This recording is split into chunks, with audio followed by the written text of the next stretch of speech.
But before we get into it, hi and welcome back to the channel. I'm Mito, and today we have finally Samsung newest flagship in hand, the Galaxy S26 Ultra. This is one of the most anticipated phones over the year because every single Samsung release of a new Ultra device, expectations are massive. People want the best display, the best cameras, the best performance, the best battery life, and something that feels like a real step forward. So the big question this year is simple: did Samsung actually upgrade enough, or it's just another refinement year? Let's find out. Right out of the box, the Galaxy S26 Ultra that immediately feels familiar, but also more polished. Samsung clearly didn't try to reinvent the Ultra formula. Instead, they focused on improving the things people used every single day. You still get that signature Ultra identity, the large display, the square-off premium shape, the integrated S Pen, the bold camera layout, and the feeling that this Samsung no compromise device. But once you hold it, you start noticing the changes. The phone is thinner this year, lighter, and easier to hold for longer periods. Samsung also rounded the corner slightly more, which makes a bigger difference than you expect. Previous Ultra phones were powerful, but they could feel sharp and bulky. This one feels more refined and more comfortable. Actually, that matters because when you spend flagship money, it's not just about the specs, it's about how the phone feels every day in your hand. Samsung also changed material this year, moving to a lighter armor aluminum frame while keeping durability high. It still feels premium, solid and expensive, but with less of the brick-like heaviness on some ultra old phones. Now let's talk about the display because Samsung continues to dominate here. The Galaxy S26 Ultra features a massive 6.9-inch dynamic AMOLED display with QHD Plus resolution, adaptive refresh rate up to 120Hz, HDR support, and brightness levels that push beyond 2500 nits. And in real life, the screen is ridiculous. It's bright outdoor, incredibly sharp and ultra smooth, and colors look vibrant without feeling oversaturated. Watching videos, gaming, editing photos, browsing social media, everything looks premium. Samsung also improved efficiency this year, meaning the panel draws less power during normal use. That helps battery life in ways most people won't notice directly, but you'll feel it by the end of the day. There is also a new privacy-focused viewing feature that reduces visibility from side angles. If you're on a train, on a cafe, or anywhere public, it becomes surprisingly useful. Another underrated detail is the touch response. The phone feels instant. Every swipe, every gesture, every tap feels sharp and immediate. Combined with the 120Hz panel, it makes the whole device feel faster than raw benchmarks alone would suggest. Now performance. This is powered by the Snapdragon 8 Elite Gen 5 paired with configurations going up to 16 gigabits of RAM and UFS 4.1 storage. And yes, it's fast. Apps open instantly, multitasking is effortless, heavy gaming runs smoothly, camera processing is quick, exporting video, switching apps, split screen use, it all feels flagship level. But where the S26 Ultra improves most isn't peak speed, it's sustained performance. Samsung upgraded the cooling system with a larger vapor chamber, helping the phone stay cooler under load. That means longer gaming sessions with less throttling, more stable performance during 4K or 8K recording, and better efficiency overall. That's the kind of upgrade benchmark charts don't show, but the real user feels. And because Samsung now leans heavily into AI feature, the extra performance matters even more. This phone doesn't just need power for games anymore, it needs power for live translation, photo editing, voice tools, content generation, and on-device processing. And that brings us nicely into the software. The Galaxy S26 Ultra launches with Samsung's newest One UI experience, built on the latest Android version, and this year Samsung is clearly pushing smart features harder than ever. You get improved AI photo editing, smart text tools, better voice transcription, contextual suggestions, summarizing tools, and faster on-device processing for privacy-sensitive tasks. Some of these features may sound small on paper, but in day-to-day use, they save time.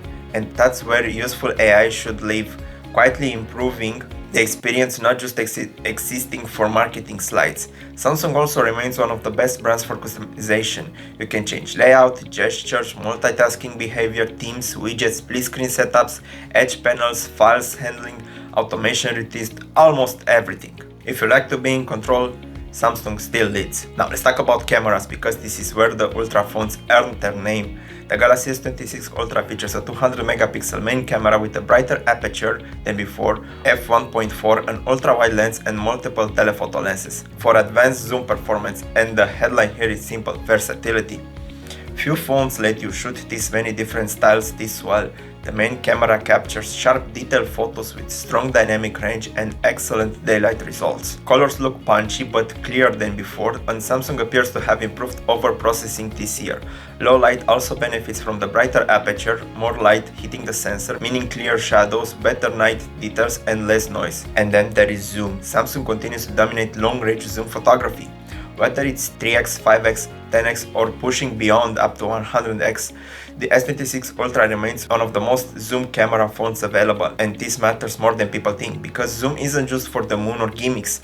It's concerts, it's travel, it's past, it's moments, architecture, sport, details you physically cannot get up and close with them. Ultra-wide photos are also stronger this year with better edge sharpness and improved low-light consistency. Portrait mode looks cleaner, skin tones are better balanced and subject separation appears more natural. Now video. This is one of the biggest areas of improvement. Samsung upgraded the stabilization significantly and introduced a new feature called Horizon Lock.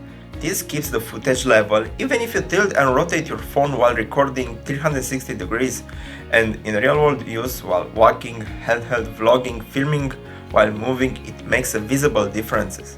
It's like having a gimbal instead of a phone. Shots look smoother, more controlled and much more professional. Samsung also improves HDR video handling, exposure transitions and color consistency. Samsung clearly closes the gap with Apple video recording. And for many creators, the S26 Ultra is now more than good enough to be a serious content creation tool. Battery life is another strong area. Samsung keeps the 5000 mAh battery, but thanks to more efficient display and the newer chipset, endurance improves in real-world use. That means more screen time, better standby drain, and less battery anxiety throughout the day.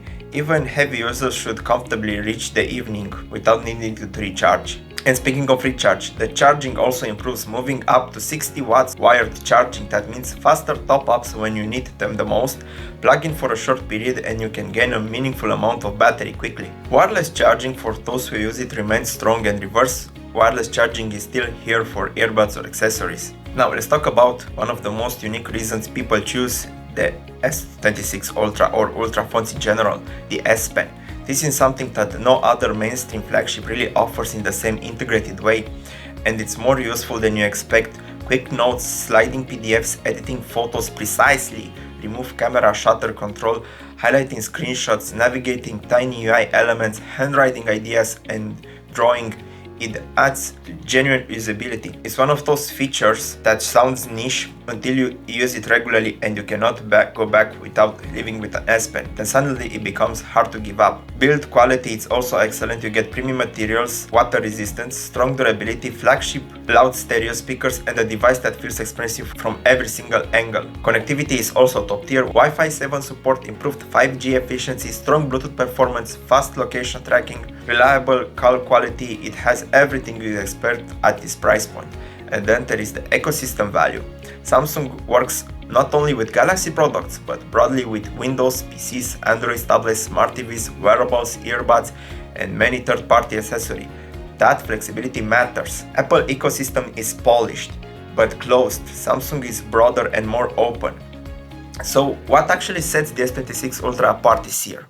It's not the giant feature package, it's the complete package. You get one of the best displays in the world, one of the most versatile camera systems available, top tier performance, better battery life, faster charging, useful AI tools, the S Pen, strong customization, premium hardware, and all of those smart improvements add up. This isn't a flashy revolution, it's a smart refinement of an already elite phone. So should you buy it? If you have an older flagship phone or an older phone, this is a major upgrade. If you use your phone heavily for photos, productivity, multitasking or content creation, it makes even more sense. If you already own the previous Ultra model, the decision depends on how much you value the new features and upgrades, charging speeds, the AI tools and the comfort improvements. But as a standalone flagship in today's market, the Galaxy S26 Ultra is one of the best phones you can buy. It's powerful, polished, feature-packed, and still uniquely a Samsung Ultra. Hope you all enjoyed this video. If you did it, give it a big thumbs up, it really helps out the channel. Subscribe for more content like this, and of course, drop a comment below. And are you going to buy the S26 Ultra or skip it to the next generation? Thanks for watching, and I will see you on the next one. Bye bye.